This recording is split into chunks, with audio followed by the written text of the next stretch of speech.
Binabati natin lahat ng nanonood sa YouTube, sa Facebook. Lahat po nang umaabot ng programa na ito. Tayo ay nandito sa Mandaluyong Seventh-day Adventist Church. At tayo ay dadako sa ating question and answer. At ang ating programa, mga kapatid, para sa mga nanarito ngayon, ay nakasalalay po yung haba ng ating program sa inyong mga tanong. Binabati ko yung bagong kaibigan, si Brother Maki. Ayan, from Mindoro. Hindi pa po siya Adventist, hindi pa po siya nababautismuhan, pero sabi niya ay malapit na. So, ang gagawin po ng mga magtatanong ay magpapakilala muna, tapos saka yung tanong. Hello, magandang hapon po.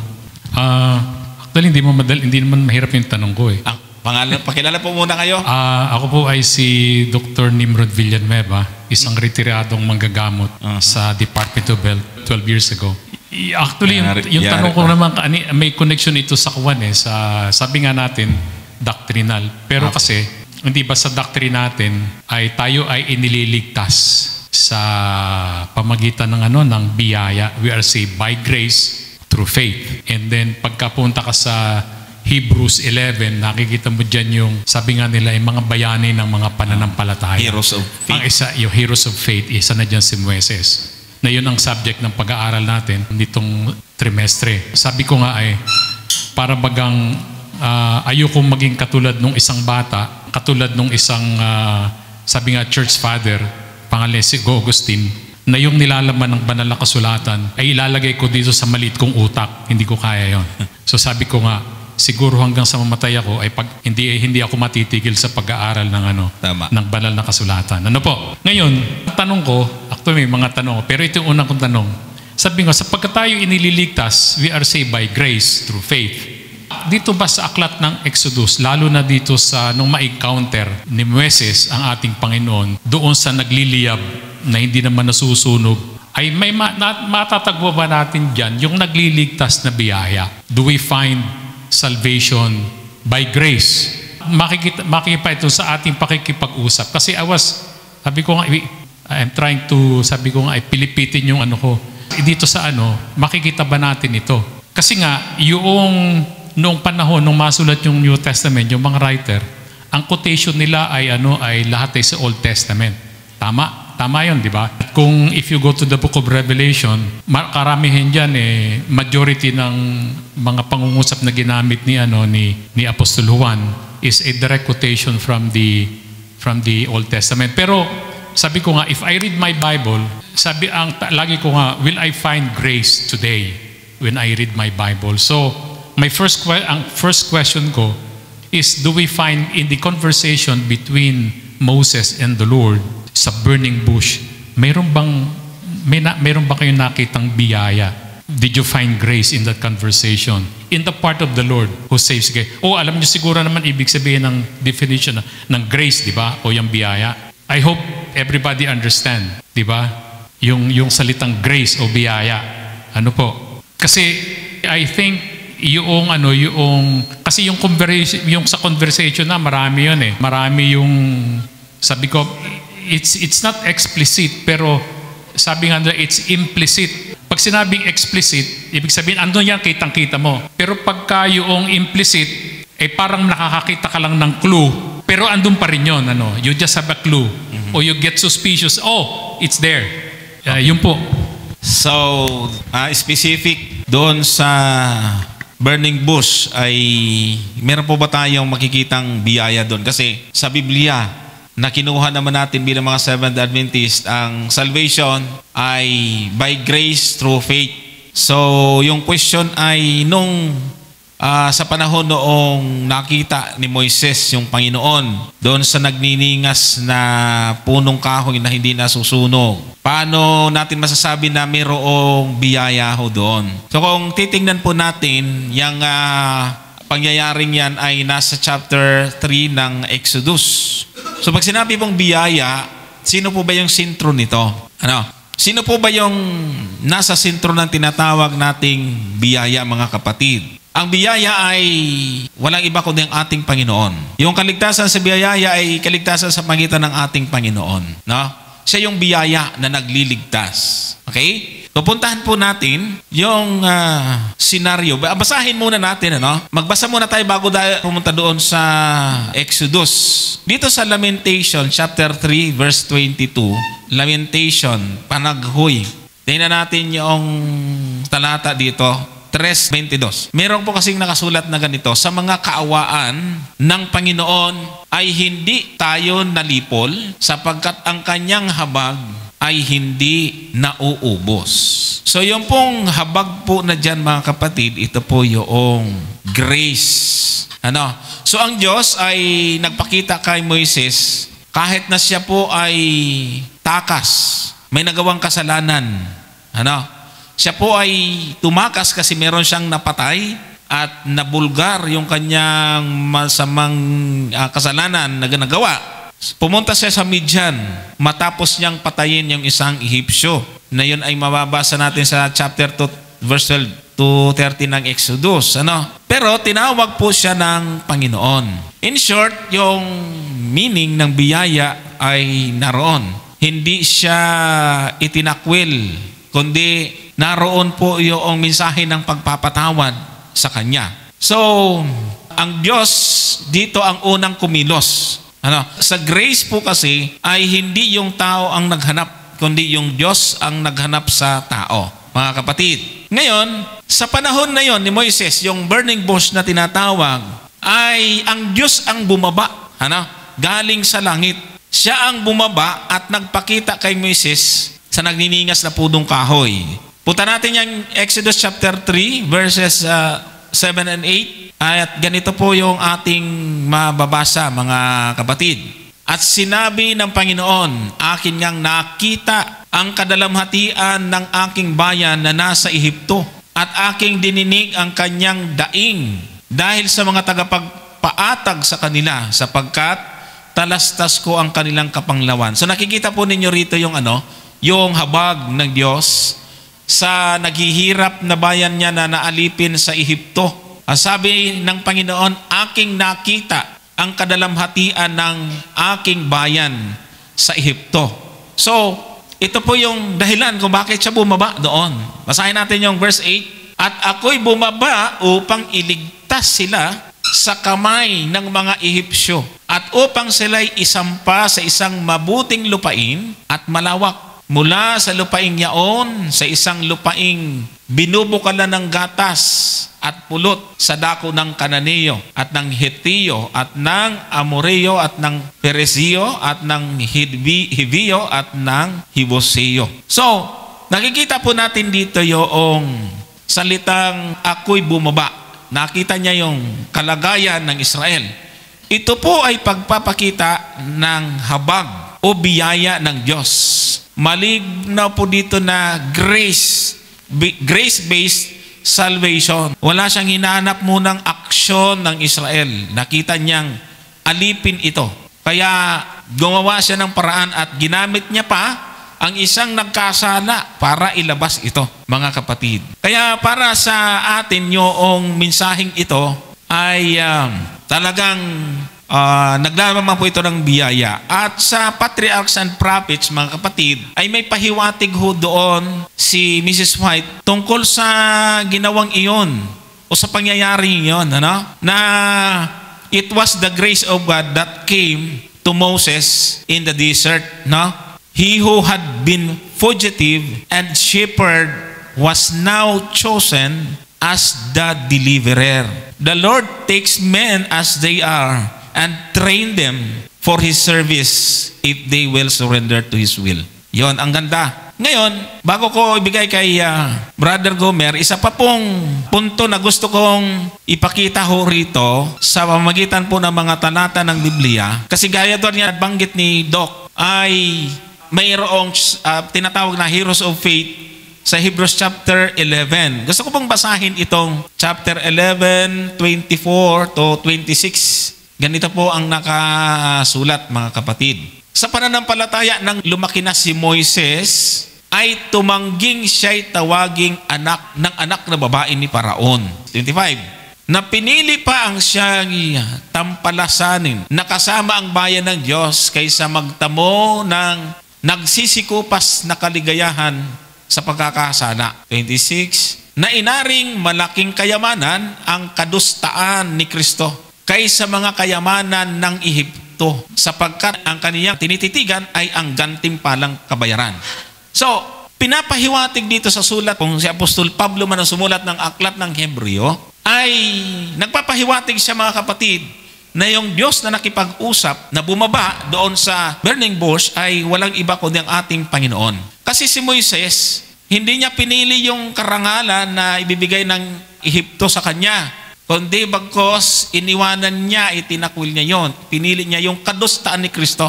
Kaya kung babalikan natin yung Exodus, mga kapatid, chapter 3, basahin nga natin yung mula sa verse 1, yung pong angel of the Lord or anghel ng Panginoon doon ay walang iba kundi si Kristo. Yan yung ating Panginoon mismo. Kasi magkakamali si Pablo dito kung hindi si Kristo yan. Sabi rito, inalagaan nga ni Moises ang kawan ni Jethro na kanyang biyenan, na saserdote sa Madian, at kanyang pinatubayan ang kawan sa likuran ng ilang, at napasabundok ng Diyos sa Horeb. Verse 2, at ang anghel ng Panginoon, ito, yung nakita ho dito, anghel ng Panginoon, ay napakita sa kanya, saan daw? Sa isang ningas ng apoy mula sa gitna ng isang mababang punong kahoy. At siya'y nagmasid, at narito ang kahoy ay nagniningas sa apoy, at ang kahoy ay di natutupok. So makikita po ninyo dito, tinan nyo mabuti ha, mga kapatid, kasi maraming ayaw maniwala na yung angel of the Lord dito ay si Jesus Christ. Pag sinabing angel of the Lord, hindi siya anghel. Title niya ng Panginoon. Kasi ang Panginoon ay maraming titulo. Lion of Judah, Morning Star, yung puno ng igos, daan, ilaw, ayan.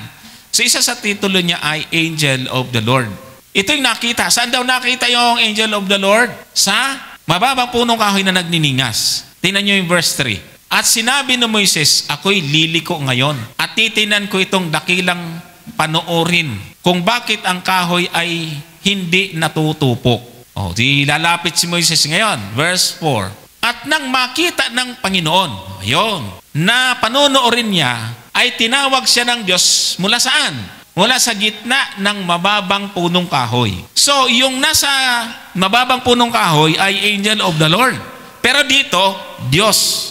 So, wala pong iba ron. Kung pag-uusapan natin yung malalim na pag-aral ng biblical languages, yung pong Diyos dyan ay singular, yung pong naroon sa, yung tumawag kay Moises ay singular. So siya rin yung angel. Siya rin yung angel na nasa pababang punong kahoy. Tinawag dito sa verse 4 na siya ay Diyos. Bakit? Tinawag siya ng Diyos mula sa gitna ng mababang punong kahoy na sinasabi, Moises, Moises, at sinabi niya, narito ako. So, ibig sabihin, andoon yung grace, biyaya, kasi nga ang sentro ng biyaya ay si Kristo. Kaya pag yung pagkakabanggit doon sa Hebreo, nakita ni Moises yung Panginoon, kaya mas pinili niya. In short, meron pong biyaya, merong grace doon sa senaryo na yon. Ngayon, dagdagan natin sa chapter 34 ng Exodus, verses 6 to 7, ay idagdag ho natin ito. At ang Panginoon ay nagdaan sa harap niya na itinanyag ang Panginoong Diyos na puspos ng kahabagan at mapagkaloob, banayad sa pagkagalit at sagana sa kaawaan at katotohanan. Ayon, sa verse 7, na gumagamit ng kaawaan sa libo-libo na nagpapatawad ng kasamaan at ng pagsalangsang at ng kasalanan, at sa anumang paraan ay hindi aariing walang sala ang salarin, na dinadalaw ang kasamaan ng mga ama sa mga anak at sa mga anak ng mga anak hanggang sa ikatlo at ikaapat na salinang lahi.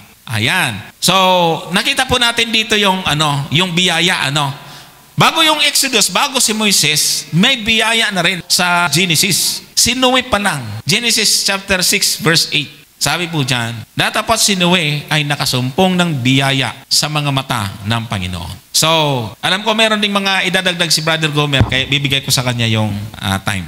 Yan, maraming salamat po doon sa maganda pong tanong na pinagkaloob po sa atin. Actually, mga kapatid, kung pag-aaralan po natin ang buong kasulatan, ang theme po ng Biblia ay ang biyaya ng Diyos. No? Mula Genesis hanggang Apokalipsis, pag pinag-aralan po natin yan, ay dapat na makita po natin na ang Biblia po ay nasulat dahil ang Diyos ay mapagbiyaya. Ano? At ang sabi nga po doon sa isang talata ng Tito, ang sabi po doon sa Tito 2, ang talata ay 11, ang sabi niya po ay ganito, sapagkat napakita ang biyaya ng Diyos na may dalang kaligtasan sa lahat ng mga tao. So ang ibig sabihin, ito pong biyaya na ito ay present in all the Bible. Ngayon doon sa tanong po ni Doc, doon sa specific na situation, ay kitang-kita po natin doon mga kapatid yung pangyayari na kumikilos ang ating Panginoon. At yun ay hindi dahil sa, kapag sinabi kasi nating biyaya, ito po ay hindi talaga, hindi mo deserve. Kumbaga hindi natin deserve na iligtas tayo ng ating Panginoon, pero ito ay kanyang ibinigay. At ang sabi ng ating Panginoon sa pagpapatutuo niya doon sa Juan 5, ang talata po ay 39, ay ganito po yung ating mababasa. Saliksikin ninyo ang mga kasulatan sapagkat iniisip ninyo na sa mga iyon ay mayroong kayong buhay na walang hanggan at ang mga ito ang siyang nagpapatutuo tungkol sa akin. So ang ibig sabihin mga kapatid, ang ating Panginoong Hesukristo ang sentro ng banal na kasulatan. At yung pong message na dumating kay Moises doon sa burning bush upang bigyan po siya ng task ng tungkulin para iligtas ang bayan ng Israel, ito po yung pagpapakita ng pagtupad ng Diyos ng kanyang pangako na ipinagkaloob niya kay Abraham. Actually po, marami po ang nagkakamali nga doon sa ating mga kaibayo sa pananampalataya at madalas nating marinig na ang biyaya daw ay sa New Testament pero sa Old Testament ay law. Pero yan po ay napakalaking pagkakamali sapagkat sang-ayon kay Apostol Pablo doon sa Galatia 3, basahin po natin yung Galatia 3, ang talata ay 8. At sapagkat ipinakita na ng kasulatan na aariing ganap ng Diyos ang mga hintil sa pamamagitan ng pananampalataya, ay ipinangaral na ng una ang ebanghelyo kay Abraham. Napansin po ninyo yan? Ilagay nga po natin sa English. And the scripture foreseeing that God would justify the heathen through faith, preached before the gospel unto Abraham, saying, in thee shall all nation be blessed. At ito pong pangako ng Diyos kay Abraham na ito mga kapatid, ito po ay connected doon sa experience ni Moises sa burning bush. Na kaya nagpakita ang ating Panginoon kay Moises sa burning bush because of this promise to Abraham na kanyang ililigtas ang bayan ng Israel sa pagkaalipin sa lupain ng Ehipto. Mababasa po natin yan mga kapatid sa Genesis 15. Gusto kong basahin yung pangako ng Diyos dito kay Abraham para makonect po natin doon sa experience ni Moises. Ano ho? Ang sabi dito sa talatang 13 na lang please. Sabi diyan, at sinabi ng Diyos kay Abram, tunay na pakatalastasin mo na ang iyong binhi ay magiging taga-ibang bayan sa lupaing hindi kanila at mga glilingkod sa mga yaon at pahihirapang 400 taon. So nakita po ninyo, kausap pa lang ng ating Panginoon si Abraham ay ipinahayag na ng Diyos kay Abraham kung ano ang mangyayari sa kanyang binhi. Tandaan po ninyo, dito sa pangyayari na ito ay wala pa pong anak si Abraham. Hindi pa po pinapanganak si Isaac na doon manggagaling yung binhi na pinag-uusapan po natin. Okay? At dito sa pangyayaring ito, si Abraham ay matanda na at si Sarah ay baog. Nakita po ninyo? Pero still, ang sabi ng ating Panginoon, talastasin mo na ang iyong binhi ay magiging taga-ibang bayan. Verse 14. At yaon namang bansang kanilang paglilingkuran ay aking hahatulan at pagkatapos ay aalis silang may pag-aari. Ano? 15. Ayan. Datapat ikaw ay payapang pa sa iyong mga magulang at ikaw ay malilibing sa mabuting katandaan. Verse 16, at sa ikaapat na salin ng iyong binhi ay magsisibalik rito sapagkat hindi pa nalulubos ang katampalasanan ng mga Amoreo. At yung tipan ng Diyos na yan kay Abraham, yung pangako na yan mga kapatid, pag binasa nyo po yan, bago itong pangyayari na ito, ay inutusan si Abraham na kumuha ng baka, kambing, hinati doon sa gitna. Basahin nyo na lang. And then, ito po kasi yung ritual ng tipanan. Hahatiin sa gitna yung hayop pagtatapat-tapatin, tapos yung nakikipagtipan dadaan sa gitna, okay? Na para bagang sinasabi nung dadaan sa gitna, kapag hindi ko ginawa yung aking tipan, ay hahatiin akong katulad ng mga hayop na ito. Yun po yun. Pero ang tanong, si Abraham ba ay dumaan sa gitna ng mga hinating hayop? Hindi. Pagdating sa verse 17, pansinin po ninyo. At nangyari na paglubog ng araw at pagdilim ay narito ang isang hurnong umuusok at ang isang tanglaw na nagniningas na dumaan sa gitna ng mga hinating hayop. Ang ibig sabihin mga kapatid, doon sa pagdaan ng Panginoon sa gitna ng mga hinating hayop, sinasabi ng ating Panginoon kay Abraham, kahit anong mangyari, ang aking pangako na ito ay hindi masisira. Yan po yung, kaya nga, kung i-connect mo ito ngayon, doon sa experience ni Moises sa burning bush, this is exactly the grace of God na ipinangako niya 400 years ago. Nakita po ninyo mga kapatid. Kung hindi aware si Moises, kaya nga ito po yung kagandahan mula kay Abraham. Kaya napansin po ninyo bakit ang pakilala ng Diyos kay Moises ako ang Diyos ni Abraham, ang Diyos ni Isaac, ang Diyos ni Jacob. Bakit yun ang pakilala niya kay Moises? Sapagkat sinasabi ng Diyos, ako yung Diyos na nangako kay Abraham, kay Jacob, kay Isaac. At narito ako ngayon upang tuparin ang aking pangako na ipinangako sa kanila. Kaya nga, napakaganda nung kaisipan ni Doc. May biyaya ba doon? Nandun po, kitang-kita natin ang biyaya ng ating Panginoon. At ang culmination, ang ultimate na katuparan ng biyaya ng ating Panginoon ay walang iba, kundi ang ating Panginoong Hesus. Ang sabi po doon sa Gawa 3, tignan po ninyo. Gawa 3, ang talatay 22. Tunay na sinabi ni Moises, ang Panginoong Diyos ay magtitindig sa inyo ng isang propetang gaya ko, mula sa gitna ng inyong mga kapatid, siya ang inyong pakinggan sa lahat ng mga bagay na sa inyo'y sasalitain niya. Tuloy. At mangyayari na ang bawat kaluluwa na hindi makinig sa propetang iyon ay pupuksain lubos mula sa gitna ng bayan. 24. Oo, at ang lahat ng mga propetang mula kay Samuel at ang mga nagsisunod sa dami ng mga nagsipagsalita, sila naman ay nagsipagsaysay rin tungkol sa araw na ito. Verse 25. Kayo ang mga anak ng mga propeta at ng mga, pansinin niyo yung salita, at ng tipang ginawa ng Diyos sa inyong mga magulang na sinasabi kay Abraham, at sa iyong binhi pagpapalain ang lahat ng mga angkan sa lupa. So nakita po ninyo na yung katuparan ng pagdating ng ating Panginoon, ito pala yung katuparan, ultimate na katuparan ng pangako ng Diyos kay Abraham doon sa Genesis. Di ba? Kaya pag pinag-aralan natin ang buong Biblia, tama ang sabi ng ating Panginoon. Balikan po natin, Juan 5:39. Saliksikin ninyo ang mga kasulatan, sabi ng ating Panginoon. Bakit?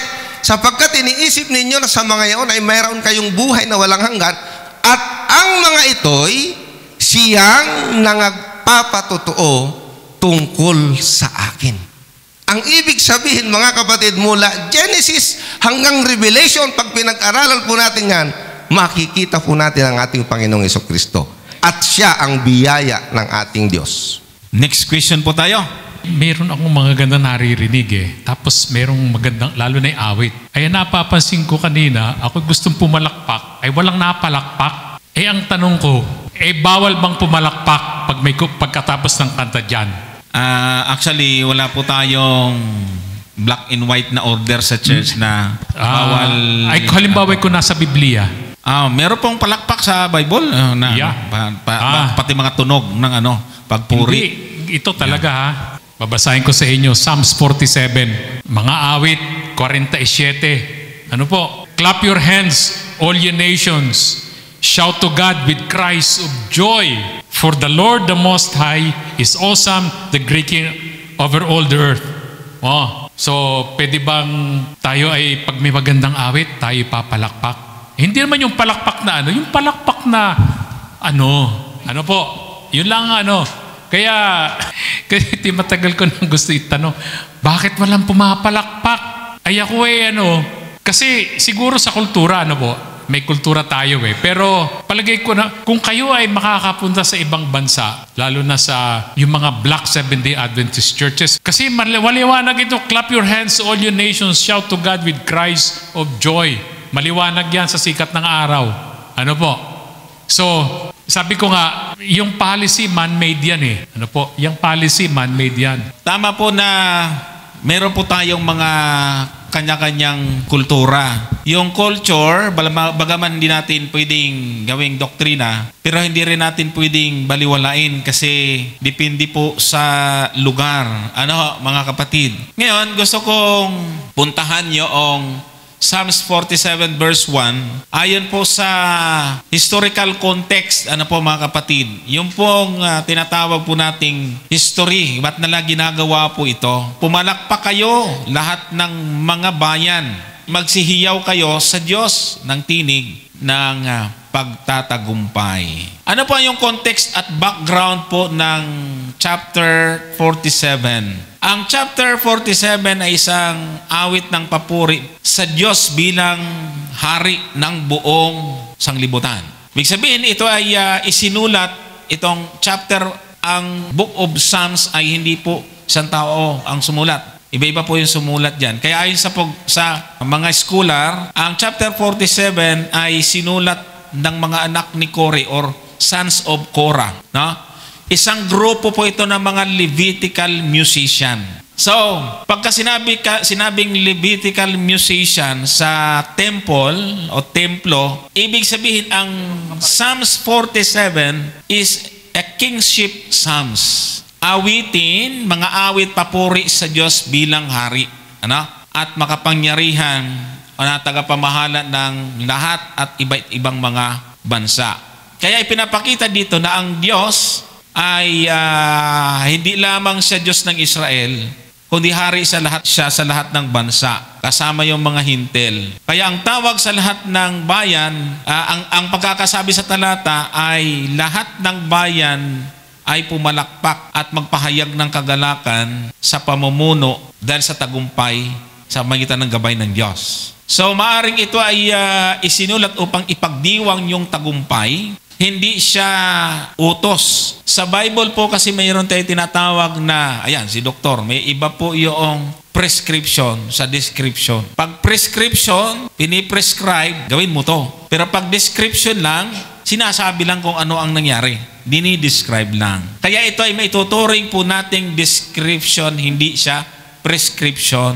Kasi tayo bilang mga Seventh-day Adventist ay meron tayong tinatawag na kaloob ng pamamahala. Tingnan po natin yung chapter 12 verse 28 ng 1 Corinthians. Ang sabi po dyan, at ang Diyos ay naglagay ng ilan sa iglesia. Una-unay mga apostol, ikalaway mga propeta, ikatloy mga guro, saka mga himala, saka mga kaloob ng pagpapagaling, mga pagtulong, mga pamamahala, at iba't ibang wika. Dun sa mga pamamahala, iba po tayo mga Seventh-day Adventist sa ibang denomination. Kasi mula sa General Conference, meron tayong mga division na may mga presidente bawat division. Tapos, division sa mga conference, mission conference, may mga presidente. Hanggat sa mga mission, pati doon sa mga areas, mga kapatid, may itinalaga na mga nangunguna. Hanggang sa mga local churches, mayroong mga leader.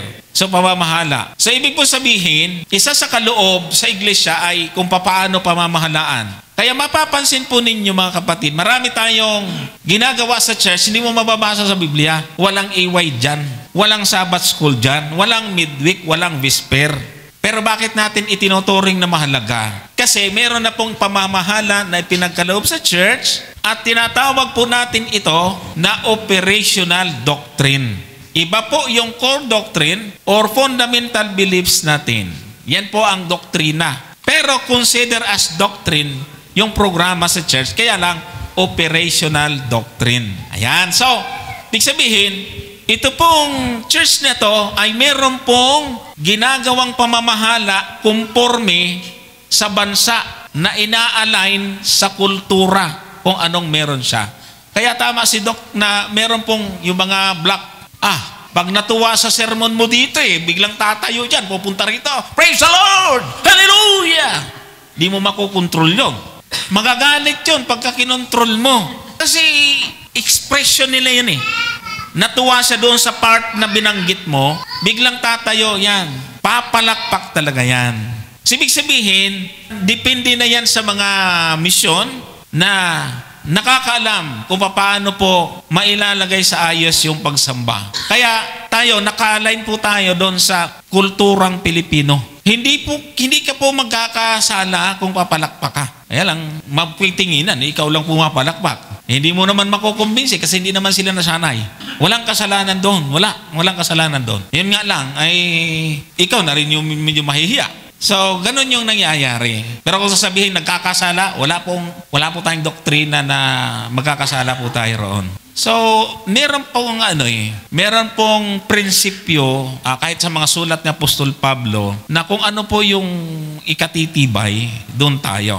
Ang ating pong iglesia, mga kapatid, ay pinagpala talaga. At hindi po, kumbaga lahat yung mga, katulad po nung pagpalakpak, lahat po ng mga bagay na yan, kumbaga sa ating church ay binibigyan po ng pansin kasi nga may mga nagre-raise. Ito yung kagandahan sa church natin mga kapatid. Kahit yung mga maliit na bagay, no?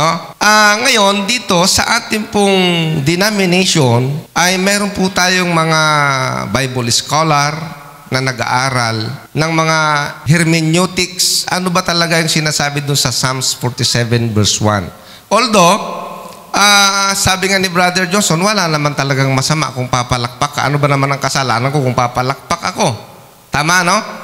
Pero dito, ang sabi po kasi dito ni Angel Manuel Rodriguez, na member po ng Adventist, siya po ay isang Bible scholar sa BRI na tinatawag po natin, pinag-aralan niya po yung pagpalakpak. Okay? Sa pagpalakpak pala, hindi lamang pala tumutukoy yan sa praising. Okay? Ito, sabi niya, number 1, hindi ko na po babasahin lahat. Number 1, it is an expression of joy at the ascension of the King. Yun ang isang dahilan kung bakit pumapalakpak sila. At doon sa 47 verse 1, doon ay idinideklara na ang Diyos ay hari. At isa po yun sa dahilan kung bakit papalakpak. Yan, ang sabi dito. Number 2, it is an expression of joy on account of God's saving action. Okay? Sabi niya, the return of the people from God from their captivity in Babylon. Naalipin yung Israel sa Babylon. Nung sila ay nakalaya, talagang sa kanilang katuwaan, sila po ay pumalakpak. Yun po yung isang context. Tapos, pangatlo, ang sabi niya, it is an expression of disgust in anger. Abay, yung pagpalakpak pala ay isang expression din ng pagkagalit at pwede rin pala. Kasi yung pagpalakpak, pwede mo rin gamitin pang insulto. Hindi ba? Pwede rin. Tapos, number 4, na paliwanag ni Angel Rodriguez, it is an expression of malicious glee. Yun na nga. And then, ito po yung pinaka-conclusion niya. There is no clear evidence that this gesture was part of the worship service in the Old and New Testament. Sabi niya, in fact, I did not find the praise in the New Testament. Therefore, there does not seem to be any biblical parallel to what is taking place in our church today. You may ask me why we do it. I am not sure. There is an answer.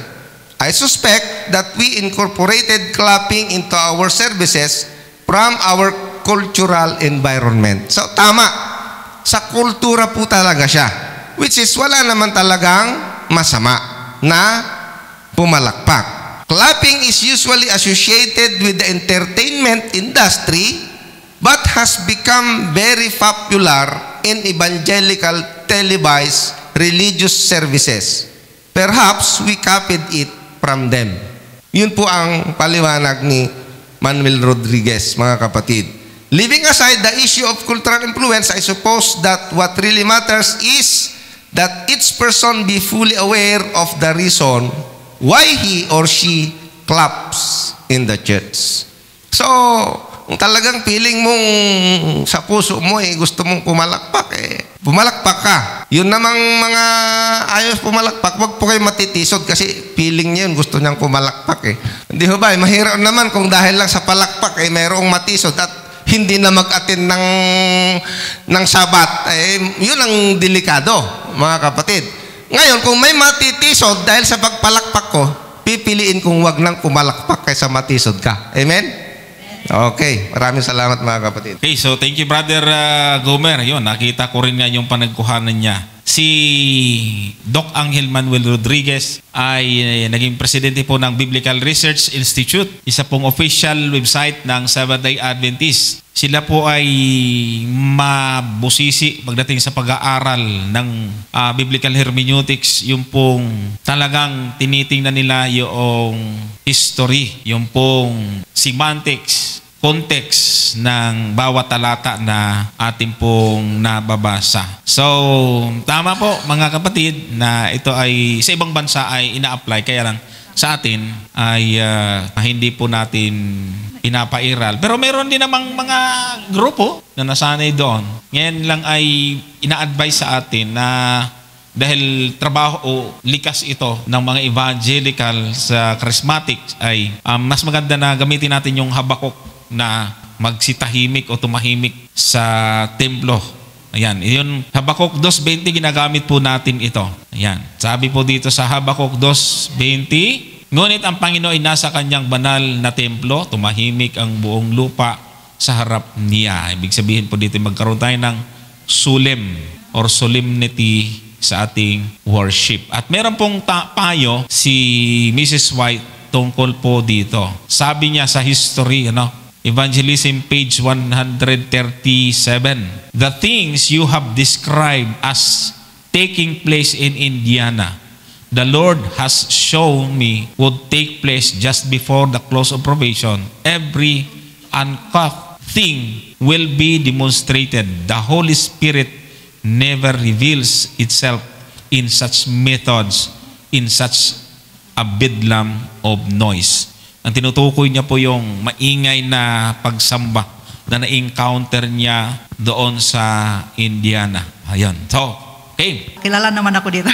Sige lang, sa mga nanonood. Kasi sa mga nanonood, ako po si Imelda Pitor, dati ng Adventista, pero siyempre, pasaway din kasi, laging dapa, tayo naman, ganon ang sistema gusto ko. mayo. Opo, tayo, buti na lang, magsisenior na ako, nakabalik talaga ako. Ngayon, ang tanong ko, brother, yung kapatid ko kasi unang Adventista sa akin. Minsan nakakatawa, magbenta siya ng sa Abaca, sa Mindanao, mga Abaca, mga anong titinda niya. Pagpasok sa simbahan, makita siya ng treasurer doon, ay hindi, yung din sa simbahan, kasi hindi talaga siya masunurin sa ikapo, yung kapatid ko. Abutan siya ng sobre. Brother, nagbenta ka ng lanot. Abaca, ay sister, wala talaga sister, kasi kahit nga asin, di ako nakabili. Sobrang kapos nga talaga ng kapatid ko dyan. Panginoon ang bahala sa akin. Ngayon, ang tanong ko, brother, sabi niya, Panginoon na daw bahala sa kanya. So, ang tanong ko, talaga bang hindi siya nagkakasala nun sa katwiran niya? Panginoon ang bahala nun na hindi nga siya nagbibigay.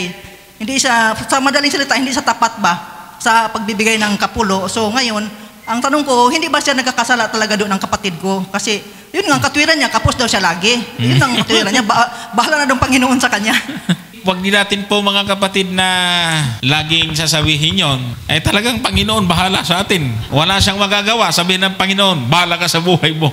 Minsan kasi pwedeng gamiting justification yon dahil ang gusto mong gawin, yung gusto mo, yung ang gusto mong ipatupad Tapos iisipin natin, naintindihan ako ng Panginoon. Hindi ho po pwede yun kasi tandaan natin, mayroon mga tao na maganda ka kung to sa inyong layunin. Tulad ni Uza, di ba? Si Uza ay tagabantay ng Kabanang Tipan. Tapos nung binahi yung Kabanang Tipan, kinarga doon sa karo, hila-hila ng mga baka, ay nabaon yung paa ng baka doon sa putikan.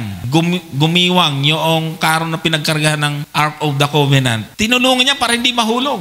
Paghawak niya sa Kabanang Tipan, patay siya. Namatay si Uza. Ang ganda naman ng layunin niya. Pero alam niya na bawal siyang humawak doon. So, kahit maganda ang layunin, kung alam natin na bawal, istrikto ang Diyos, mahabagin siya, pero istrikto ang Diyos sa kanyang batas. Kaya, huwag sanang gagawin natin, naintindihan ako ng Panginoon. Kasi yung ganoong sagot ibig sabihin, ay bayan ang bahala sa akin, alam niya yung Panginoon yung kalagayan ko, yung ginagawa ko, kung bakit ayaw ko magbigay, ganito, ganyan. Talagang ang Panginoon nakakabasa ng kanyang puso. Ang ating lang masasabi ron, payo na huwag natin gawing justification yon para sa ating sariling pagpapasya. Dahil nga sa merong batas ang Diyos, meron siyang kautusan. Ito po yung nagiging problema ng ibang pananampalataya Binabaliwala yung kautusan ng Diyos kasi nga mahabagin daw ang Diyos. Hindi po pwede yun mga kapatid. Totoong mahabagin ang Diyos. Pero siya, tama, God of Justice, siya po ay Diyos ng katarungan. At pag sinabi niya, ay hindi siya Diyos na konsentidor. Yun. Opo, yung tungkol sa pagbibigay ng ikapo o offering, bagaman nasa ating magbibigay tayo, hindi. Pero yun po kasi ay hindi hindi obligasyon. Kasi lahat ng bagay sa mundo hindi sa atin. Yun ay pagbibigay natin o pagbabalik. Actually, hindi bigay yun. Binabalik lang natin sa Diyos yung Kanya na pinagkatiwala sa atin. Huwag nating aariin, mga kapatid. Yung background ng history ng Malakias, chapter 3, ang background po niyan, yung history niyan ay nung sila ay palayain na sa pagkaalipin, nakalaya na, nakapagtayo na ng templo, hindi na nagbigay ng ikapo. Kaya sa magitan ni Malakias ay pinahayag ng Panginoon, ibalik ninyo. Kasi nasa pagkalipin sila, hindi sila kapag-ikapo Pero pinagpatuloy kahit nakalaya na. Kaya doon nasulat yung Malakias. Basahin natin. Nananakawan ba ng tao ang Diyos? Gayon may ninanakawan ninyo ako. Ngunit inyong sinasabi, paano ka namin ninanakawan? Sa mga ikasampung bahagi at sa mga handog. Ito'y paalala ni Malakias doon sa bayan ng Israel na nakabalik na't lahat, ayaw pa rin magbalik ng ikapo at mga handog. At sa verse 9, kayo'y isinumpa ng isang sumpa sapagkat ninanakawan ninyo ako ng inyong buong bansa. Bakit? Yan, sa verse 10, dalhin ninyo ang buong ikasampung bahagi sa kamalig upang magkaroon ng pagkain sa aking bahay. At sa gayo'y subukin ninyo ako ngayon, sabi ng Panginoon ng mga hukbo. Tingnan ninyo kung hindi ko bubuksan para sa inyo ang mga bintana ng langit at ibubuso sa inyo ang isang pagpapala na walang sapat na kalalagyan. Yun. So yun po mga kapatid. Good afternoon po. So, ang pangalan ko po ay Maki Amigo. Una po, gusto ko muna pong magpasalamat sa SDA Mandaluyong. This is my first time po na makapunta dito. I'm from Oriental, Mindoro. Pero dati na po ako taga Mandaluyong. So, maraming salamat po sa mainit niyong pagtanggap sa akin dito. And tama po yung sabi ni Brother Johnson, baka po pagbalik ko ng Oriental, Mindoro, ako po ay maging ganap na SDA na. Amen. At salamat po ulit. Yung tanong ko po ay related po kay sister. Gusto ko na kanina pa siyang itanong, naunahan lang po ako. Pero mas detailed po sana yung gusto kong malaman about dun po sa ating tithes and offering. And connect ko lang din po kanina dun sa, gusto ko lang po dagdag dun sa sa question ni Brother Doc about po dun sa pagpalakpak. Parehas po kami kasi nang nararamdaman simula po nang umattend ako sa SDA na nagtataka po ako bakit wala talagang pumapalakpak. Tapos na-realize ko dun po sa pagkaka-explain po ninyo na ang pagpalakpak ay para sa Panginoon, para sa Diyos, para sa papuri. Siguro po minsan parang yung silakbo lang ng damdamin na nagandahan ka dun sa kanta, sa pagkaka-deliver, parang gusto mong palakpakan. So parang naging tanong, sino ba yung gusto natin palakpakan? Yung nag-present o yung Panginoon? Yeah. Kaya so, maganda yun, kasi minsan ginagawa naman natin yan pagka nasa hindi church, yung gathering. Actually, pumapalakpak talaga tayo kahit na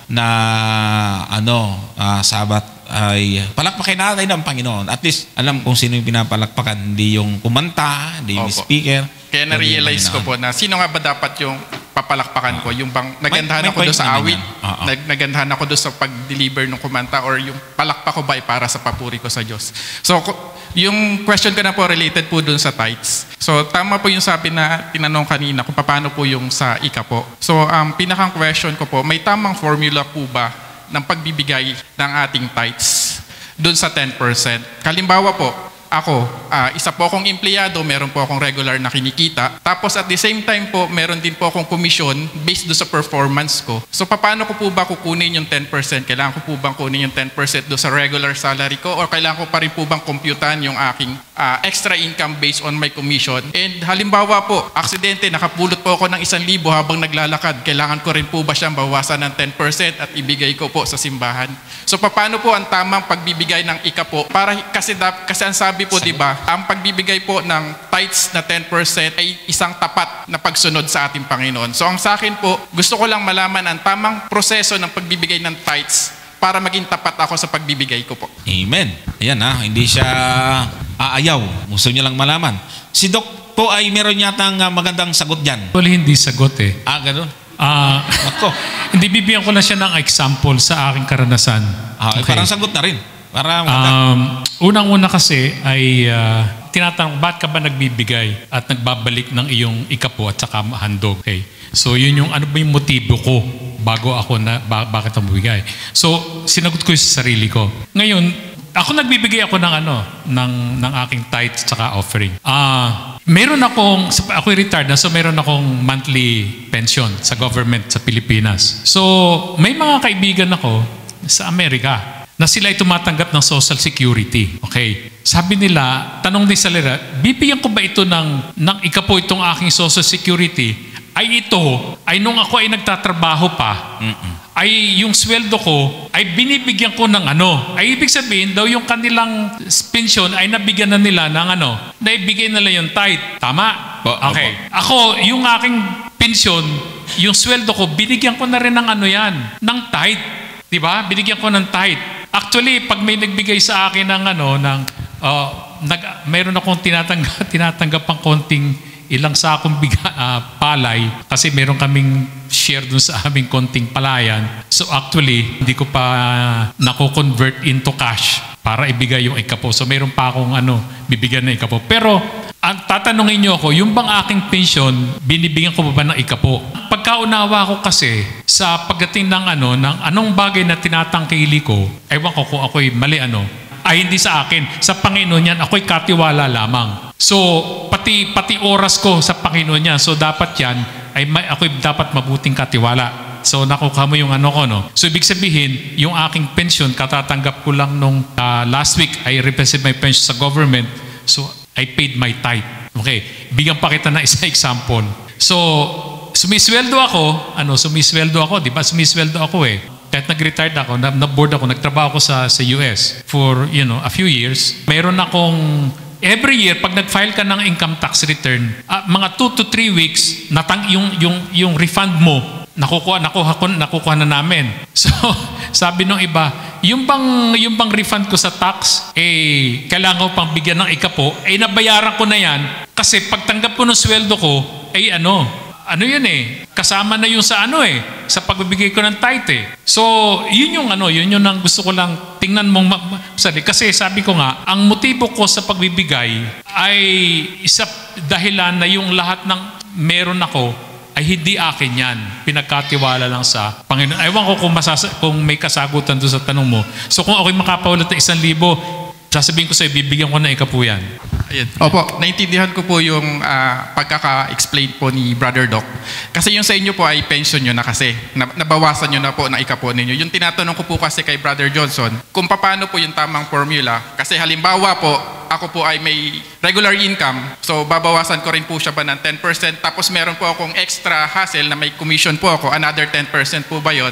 Tapos halimbawa po, may negosyo po ako. So, sa negosyo, iba yung pasok ng pera. So, paano rin po ba yun? Babawasan mo rin ba siya ng 10%? O yung regular lang talaga po na tinatanggap ninyo yung dapat mong bawasan ng 10%? Ayan, thank you. So, dalawa yung tanong. Kailangan din masagot yung kay Doc, pero yung kay Brother Maki muna yung unahin natin. Napakaganda po nung sagot ni Doc. Well, naiintindihan po natin si Brother Maki kasi nga, hindi pa po natin siya kaanib. Okay? So, kailangan po natin siyang i-guide dun sa prinsipyo, no? Sa prinsipyo ng pag-iika po. Talagang sa Adventist po, kapatid na Maki, lahat ng income ay kailangan yung i-tithes. Ibig sabihin, pag income, alam po naman natin ng income eh. Kung yung mga nag-aaral ng accounting, alam nila yan. Minus yung, ano ba yan? Minus liabilities, asset, parang ganon. Income, gross. Kasi, pag sinabi mong commission, of course, income yon. Okay? Pag negosyo, meron kang puhunan. Halimbawa, namuhunan ka ng 5,000, nagnegosyo ka, ay kumita ka ng 1,000, ibig sabihin, ibinawas mo na yung ano mo doon, yung capital mo na 5,000. Ay may natira ka pang 1,000, income yon. So, kung titingnan po natin, talagang yan po ay kailangang i-tithes. So, lahat ng ating ini-income, para sa akin ha, pero talagang sa prinsipyo, lahat ng income dapat i-tithes. Ngayon lang, yung mga tanong na sa pension ba ay ita-tithes? Kasi, kaya ako nagpipensyon sa SSS, yung mga nagpipensyon sa SSS, yung idinidak sa'yo na deduction sa SSS, hindi mo naman tinites eh. Or mayroong nagtatites na. Kasi mayroong nagtatites na gross income. Sa gross, oo, pwede rin. Pwede rin po nating ganon. Halimbawa, kung nagtites ka dun sa gross, pwedeng sabihin mo na pag nagpensyon ka, huwag ka nang magtites. Pero sabi ko nga, at the end of the day, mahirap pong kwentahan ng Diyos. Na you know what I mean. Kumbaga, sa kabutihan ng Diyos sa bawat isa sa atin, para bagang yung 20% nga, di ba? Yung sabi nga nung iba, yung 20% parang kasi mahal mo na ang Diyos eh.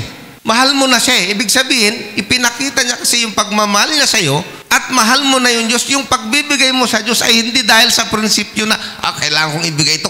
Hindi po. Actually, ang Diyos, doon sa Malakyas, makikita mo, subukin ninyo ako eh. Yun yung prinsipyo. Subukin ninyo ako. Alam niyo po mga kapatid, huwag po kayong magagalit sa akin. Ako po ay naaawa doon sa mga hindi nagtatapat sa ikapo. Alam niyo kung bakit? Dinideprive niyo po yung inyong sarili para ipakita ng Diyos ang kanyang katapatan sa inyo. Yun po ang katotohanan po dyan. Sa akin po kasi, sa akin pong buhay bilang Kristiyano na parang lulubog lilitaw, nasubukan ko na po ang buhay ng nagtatapat sa ikapo at nasubukan ko na rin po ang buhay na nagnanakaw ng ikapo. At alam ko ang pagkakaiba. Nung ako po hindi nag-iikapo, kahit gaano kalaki, maya-maya, wala na. At hirap na hirap kang kumita. Pero subukan po ninyong magtapat. Yun ang sabi ng talata eh. Balikan nga po natin ang talata. Marami po kasing hindi nauunawaan itong talatang ito. Balikan po natin Malakyas 3:10. Ituloy po natin hanggang 11. Kasi sabi nung iba, hindi naman material things. O sino nagsasabi na hindi material things ang Malakyas 3:10? Basahin po natin. Dalhin ninyo ang buong 10 bahagi sa kamalig upang magkaroon ng pagkain sa aking bahay. Subukin ninyo ako ngayon. Basahin niyo po ang buong Biblia. Saan po nagpapasubok ang Diyos? Diyan lang, sa tithes. Aywan kung mayroon pang iba na nagpapasubok ang Diyos. Ay, ang Diyos bawal subukin eh. Di ba? Pero dito, sabi ng Panginoon, subukin ninyo ako, tapos ayaw mo pa. Kawawa ka talaga. Di ba? Subukin ninyo ako ngayon sa bagay na ito. Sabi ng Panginoon, kung hindi ko bubuksan sa inyo ang mga dungawan sa langit, at ano sabi? Ihuhulog ko sa inyo ang isang pagpapala na ano? Na walang sapat na silid na kalalagyan. Material blessing ba ito? Hindi. Hindi. Hindi po yan material blessing. Kasi, hindi mo kayang isilid. Kasi kung material blessing yan, masisilid mo. Pero ano itong pagpapala na walang silid na kalalagyan? Tingnan po ninyo sa verse 11. Aking sasawayin ang mananakmal dahil sa iyo. Saan mo isisilid yan? Napoproteksyonan ng Diyos yung negosyo mo. Saan bangko mo ilalagay? Yung Diyos ang nagpoprotekta sa hanap buhay mo. Di ba sabi niya? Sasawayin ang mananakmal dahil sa iyo at hindi niya sisirain ang mga bunga sa inyong lupa. Paano mo isisilid yan? Doon sa Mindoro may kwento eh. Binagyo lahat. Lahat ng kapitbahay niya, lahat ng palay dumapa. Pero yung isang tapat sa ikapo, yung palay niya nakatayo. Paano mo isisilid yun? Hindi ho kayang isilid yun, mga kapatid. Pero anong result? Hindi nasira yung kanyang palay. Anong result? Yung maraming ani. Tama? Oh. Yung maraming ani, ay may budiga na yon. Pwede mo nang ilagay sa budiga yon. Nakita po ninyo, mga kapatid? Oh, ito pa. Ni malalagasan man ng bunga sa di panahon ang iyong puno ng ubas. Paano mo ilalagay sa silid yan, yung pagpapal ng Diyos na puproteksyonan niya yung farm mo? Sa Pangasinan, uso yung pispan. Tama? Bumaha. Abay, lahat ng mga bangos ng kapitbahay na pispan, pumunta doon sa kanyang pispan. Paano nyo ngayon isisilid yung ganong proteksyon ng Diyos? Yun po ang sinasabi ng Panginoon dyan. Puproteksyonan niya tayo. Kaya nga sabi ko nga, yung pag-ibig mo sa Diyos, marugdog. Yes, may prinsipyo po tayo na ito yung dapat iikapo. Pero para wag mo nang pahirapan yung sarili mo, lahat ng income mo, iikapo mo na para hindi ka na mahirapan. Yan po yung aking masasabi doon. Brother, yung halimbawa, katulad ko, mangungutang ako halimbawa, may interest yun. So, paano yung utang na may interest? Tapos, babawasan ko ba ng kapo? Yun, siyempre nag-interest yun, di ba? Hindi pa man yun income. So, kung hindi ko bawasan, nagkasala ako nun. Okay, ganito po yun. Ang utang ay hindi income. Okay? Utang nga po yun eh. Okay? Ngayon, ang matindi doon sa utang, dapat bayaran. Yun po kailangan sa utang. Hindi yung after umutang ay nakalimutan na, sa Facebook na lang nag-aaway. Ano po, ang utang ay hindi po siya income. Ngayon, ang iikapo mo, yung bago mo bayaran yung utang mo, iikapuan mo yung pangbayad mo. Ganun po yun, kapatid. Or, pwede rin naman, kung gusto mong i-advance yung ikapo mo, pwede rin naman siguro kung gusto mo. Pero sa prinsipyo po ng income, hindi po income ang utang. Ang problema, ganito. Halimbawa, umutang ka ng 10,000. Okay? Oh. Umutang ka ng 10,000, tapos kumita ka ng 10,000. Ngayon, ang sasabihin mo, ba't ako mag-iika po ng 10,000? Itong kinita ko 10,000 lang. Yun ang mali. Bago mo ibayad yung 10,000, bawasan mo na ikapo. Kasi kita mo na yung 10,000 eh. Nakuha po ninyo, mga kapatid. So, bawasan mo na 1,000 ikapo. Tapos, makiusap ka muna doon sa inutangan mo. Mare, pwede bang 9,000 muna? Ganun po yon, kapatid. Okay? Oh. Ayun. Oh, may handog pa. Oh, di makiusap ko kay Mare. Mare, 8,000 lang muna ha. Oh, ganun. At handog at ikapo. So, wag nating kalimutan yung handog.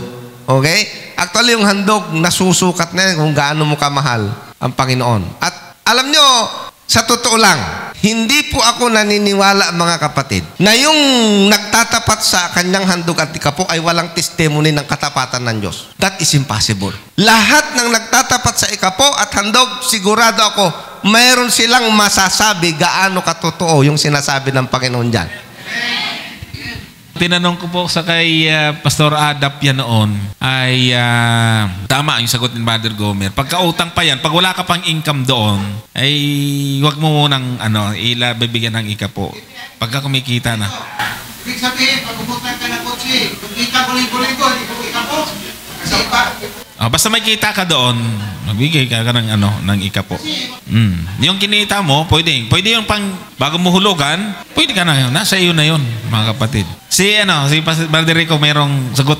Investment yan. Kasi kinuha sa yung nung nagtatrabaho ka, nag-invest ka for your security, for future. Di ba? Kasi pag hindi na natin kaya magtrabaho, at least mayroon tayong matanggap. So, ibig sabihin ko, ang form ng investment yan, it's a pag bumalik sa'yo, earning yan. It's a earning, income.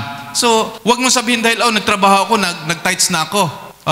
Yung pag nag-pension ako, wala na. So, form kasi ng investment. So, ibig sabihin, pagbalik sa'yo, ang return yan, income. Kasi kung ano yung nilagat mo dun sa SSS, hindi naman yun yung matanggap mo lang eh. Kasama ang earning o yung kung anong contract mayroon ka dun to secure your future. So, it's a form of income. Para clear lang po. Thank you.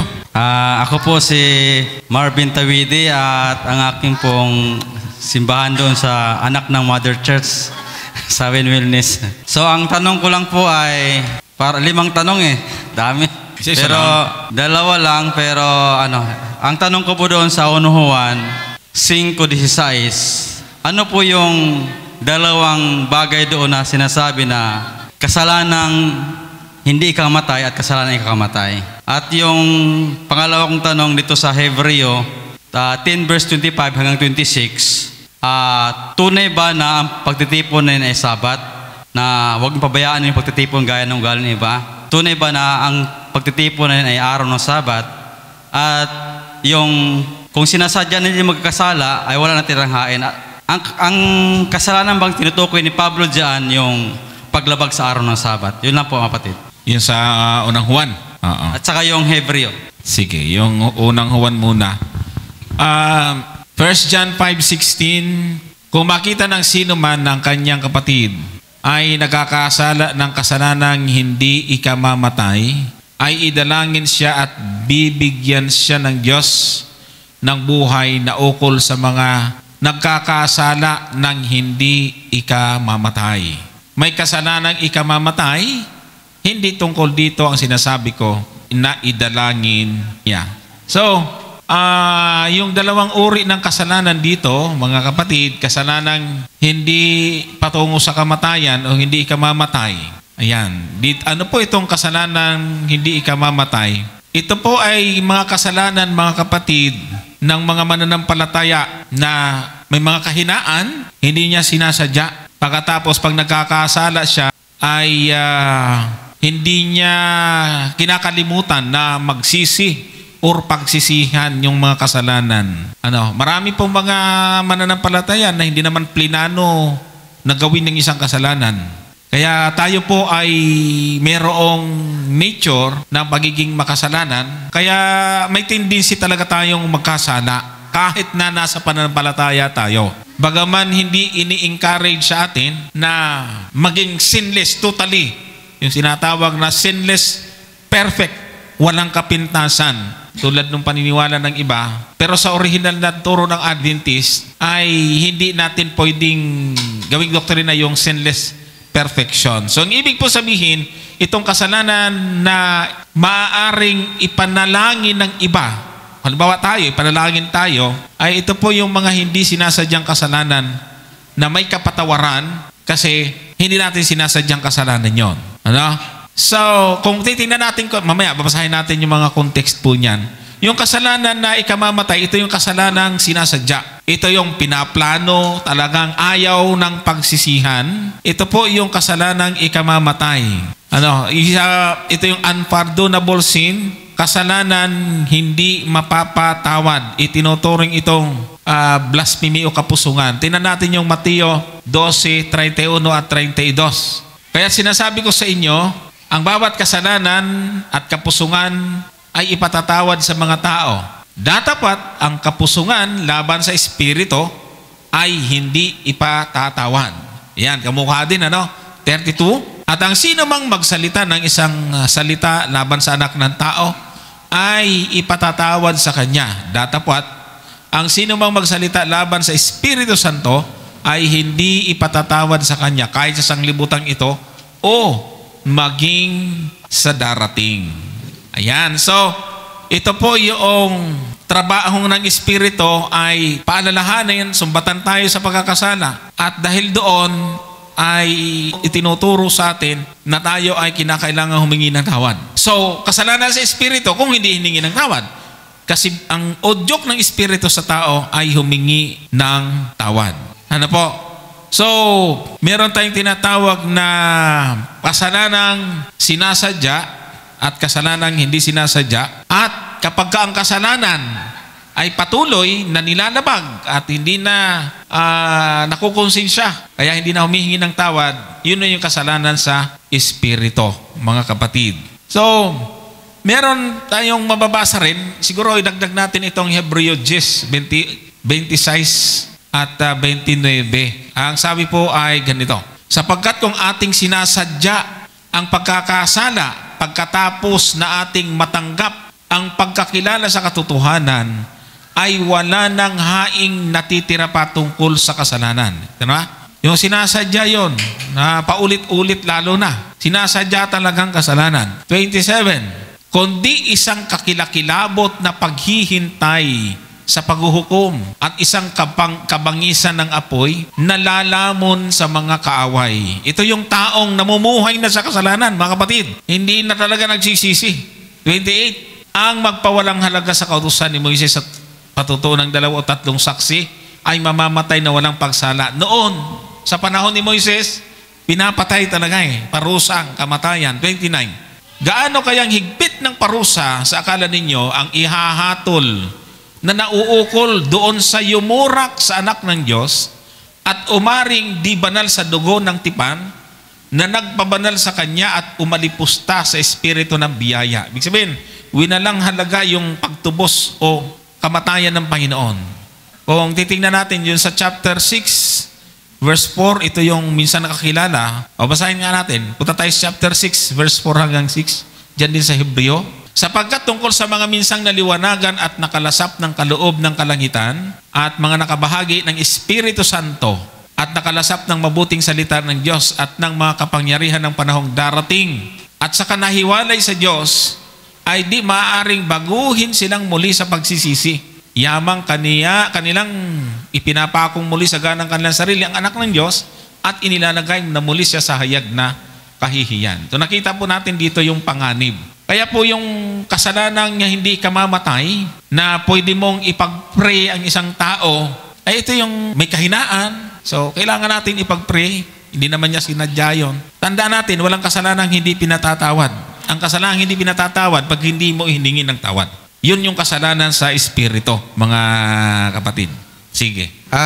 Dito po sa Mateo 18, mayroon pong ganitong binanggit ang ating Panginoon sa, umpisa natin sa 15. Sabi diyan, at kung magkasala laban sa iyo ang iyong kapatid, ang kapatid mo pumaroon ka, ipakilala mo sa kanya ang kanyang kasalanan na ikaw at siyang mag-isa. Kung ikaw ay pakinggan niya, ay nagwagi ka sa iyong kapatid. Verse 16. Datapwat kung hindi kanya pakinggan, ay magsama ka pa ng isa o dalawa upang sa bibig ng dalawang saksi o tatlo ay mapagtibay ang bawat salita. Verse 17. At kung ayaw niyang pakinggan sila, ay sabihin mo sa iglesia.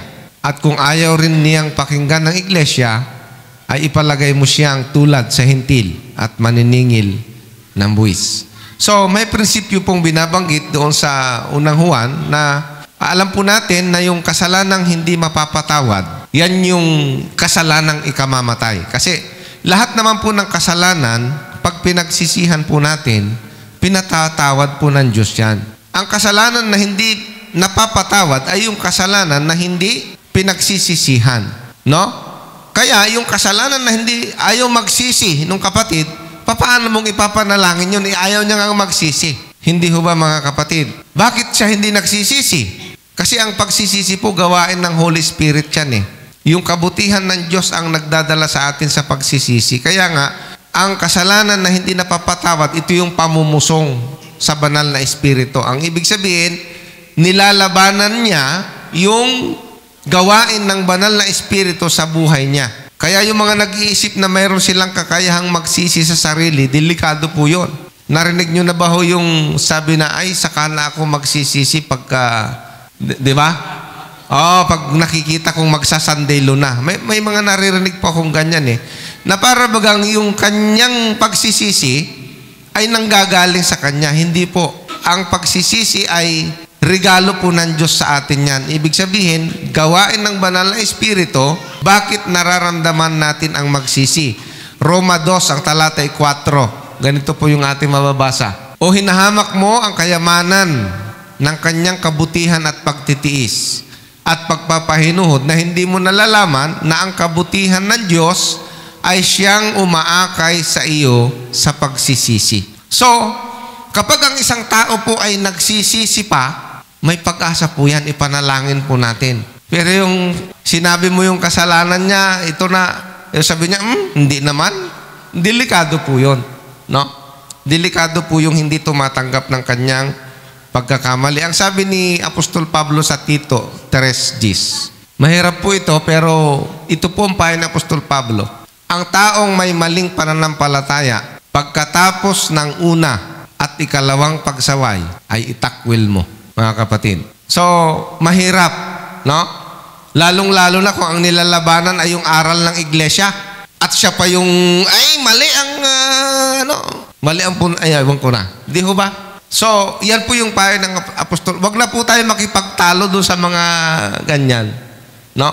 Ang taong may maling pananampalataya, pagkatapos ng una at ikalawang pagsaway, sabi ni Apostol Pablo, itakwil mo. Ibig sabihin nung itakwil, ay huwag ka nang makipagtalo pa, walang saysay po yan. Yan din po yung sinasabi ni Apostol Juan na paano mong ipapanalang, ayaw niya nga. Wala tayong magagawa. Yun po yun. Yung Hebreo 10:25, anong araw po ba yan? So, wala pong binabanggit dyan kung anong araw. Kaya, ayun. Na huwag nating pabayaan ang ating pagkakatipon na gaya ng ugali ng iba, kundi mga aralan sa isa't isa, at lalo na kung inyong mamamalas na malalapit na ang araw.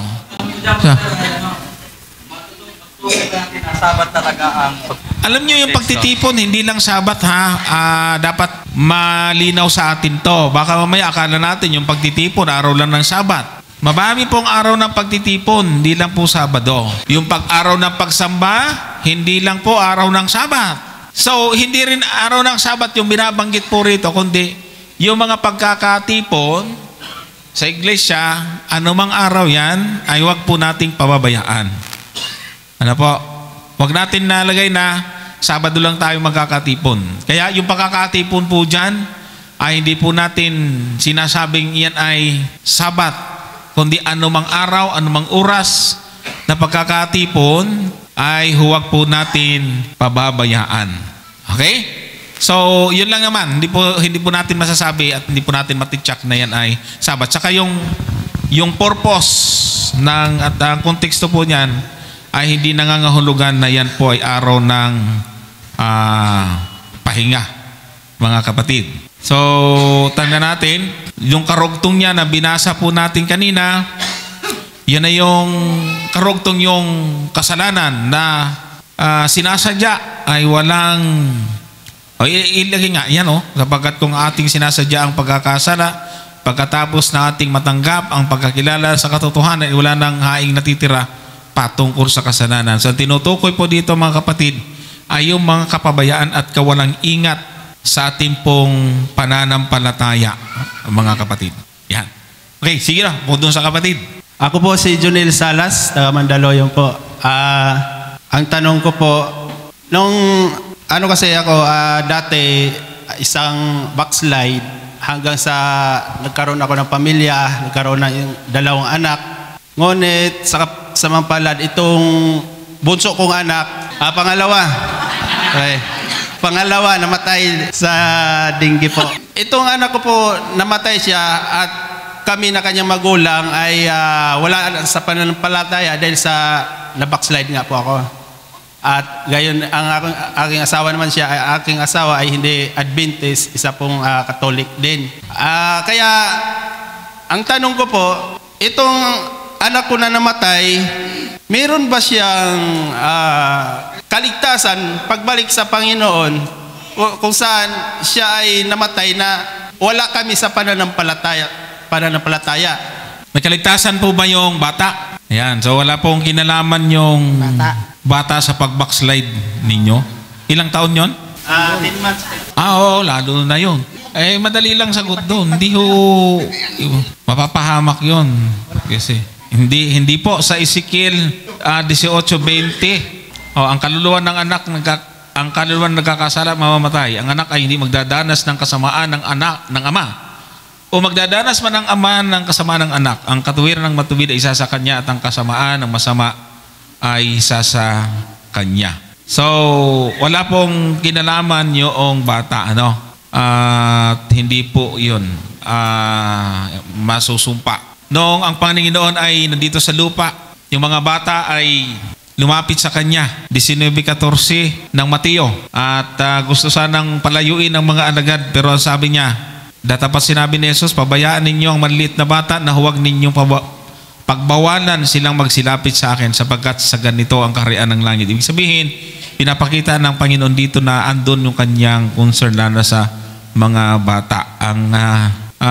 Hindi kailangan maging mananampalataya muna yung mga magulang sa labas, para sabihin na para yung mga bata na maliliit ay maliligtas kasi hindi sa kanila nakasalalay. Ang bata habang hindi pa niya alam at wala pa siyang muwang kung ano yung mabuti at masama, ay hindi po iaatang sa kanila yung kasamaan, mga kapatid. So, Brother Gomer, kung meron kang additional doon. Ako pala si Norberto Ganson, taga Mandaluyong din. Ang tanong ko lang po, Brad, naguluhan kasi ako pagdating sa music. Kasi ang music kasi kung minsan, sa Hope Channel nakikinig ako, yung drums ay pinagbabawal daw talaga. Pero bakit sa atin sa Hope Channel ay nandoon yung drums? Kaya gusto ko sana sa akin, malinaw sa akin yung mga ganun. So, nagkakaisa talaga. Ang gagawin po natin ay kung ano po yung salukuyan na ginagawa ng ating church, kasi doon sa pinag-uusapan natin sa drum, well, talagang sa atin hindi pa, papasok na naman doon sa cultural inahanap po kasi dito, actually may sagot po yung ating general conference tungkol doon sa mga music, pero talagang in general, hindi po natin talaga ginagamit yung drums, Yun po yung pinag-uusapan, Actually, ang music ay isa po yan sa, of course, bahagi po yan ng ating pagsamba. Number 1. Kaya nga, si Ellen White ay napakarami pong mga payo tungkol sa music. At mayroon po siyang mga binanggit na music na talagang hindi po pwede. Kahit yung mga secular na kanta. Halimbawa, yung mga rock music, mga jazz, kung ano-ano pa. So, hindi ho talaga ipinapayo. Tapos, titingnan din natin yung lyrics. Sa ating pong kalagayan bilang Kristiyano, alam po natin yung appropriate na music na dapat na naririnig sa atin, sa ating pong pagsamba. Kaya nga, meron po tayong hymnal, At mag-iingat po tayo doon sa mga makabagong, alam po natin yung mga makabagong music po ngayon. May yung pag narinig mo, medyo may indak na po Ay ngayon, pagka, alam nyo, nung ako'y sa probinsya po kasi talagang, hindi ko naman, sa probinsya po kasi ang kanta halimbawa, yung To God Be the Glory. Tagalog yan Sa probinsya, kadalasan, ang kanta namin nun, ang kalwalhatian sa Diyos ibigay. Ganon, yun yung melo. Ngayon, dahil nasanay po ako doon, nang dumating ako ng Maynila, abay, iba. Ang kalwalhatian sa Diyos. So, parang iba. So, ang music po ay talagang napakalaki ng faktor sa ating pong pananampalataya. So siguro, dahil nga yan ay naitanong, actually first time kong mamit na tanong yung tungkol dyan sa music, hayaan nyo po at pag-aaralan po natin ng mas malalim para sa susunod, brother. Masasagot ko ng tama yung inyong tanong mo. Okay? Okay, Brother Johnson, baka meron kang dyan? Tulad ng sinabi natin kanina, wala po tayo ding official na sinasabi bawal yung drums kasi meron pong mga lugar na gumagamit. Kaya nga, ang sagot natin, ayun ko narinig mo kanina, na meron pong pamamahalang ibinigay sa atin sa unang Korinto 12:28. Meron na pong, kasi global yung ating church iba-ibang kultura. Ilagay nga ulit natin ito, 12:28. At ang Diyos ay naglagay ng ilan sa iglesia, una-una yung mga apostol, ikalaway propeta, ikatlo'y guro, saka mga himala, saka mga kaloob ng pagpapagaling, mga pagtulong, mga pamamahala. Kaya hindi lang po isa yung ating presidente, mula sa General Conference hanggang sa mga mission, meron. At doon sa mga division, naka-assign sa iba't ibang mga bansa, mga conferences na yan, ay ibinabagay ang kanilang pamamahala sa kultura, mga kapatid. Kaya sa mga lugar na may hilig yung ingay, hindi natin sila pwedeng merong programa na ginagawa yung ating iglesia doon kung paano i-handle yon.